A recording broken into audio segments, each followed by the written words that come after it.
जिनका ये पाठ चल रहा था 3 दिन उस अमरवाणी का, तो गरीबदास जी द्वारा लिखवाई गई वो वाणी है। तो गरीबदास जी का एक शिष्य था।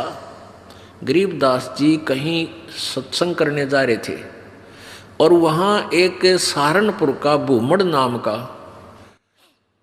एक सैनी था, सैनी जाति से एक भूमड़ सैनी नाम का एक भक्त सहारनपुर का कहीं अपनी रिश्तेदारी में गया हुआ था। वहाँ गरीबदास जी सत्संग कर रहे थे। उस पुण्यात्मा ने सत्संग सुन लिया और गरीबदास जी से उपदेश ले लिया। फिर वो छुड़ानी जाने लग गए जहाँ गरीबदास जी प्रत्येक पूर्णवासी को सत्संग किया करते थे।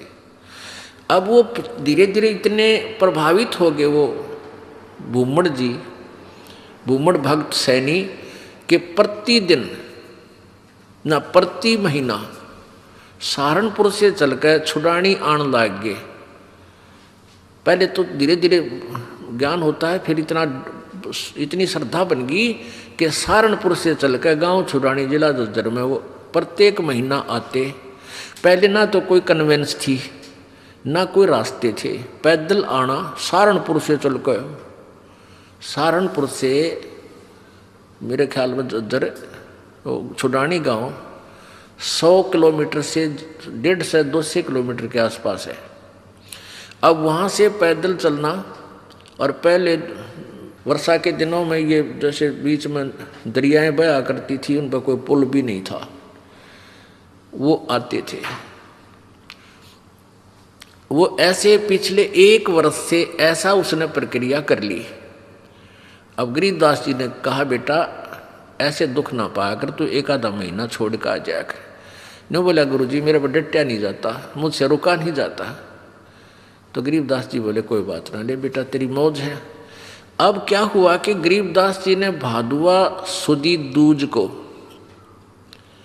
शरीर छोड़ना था।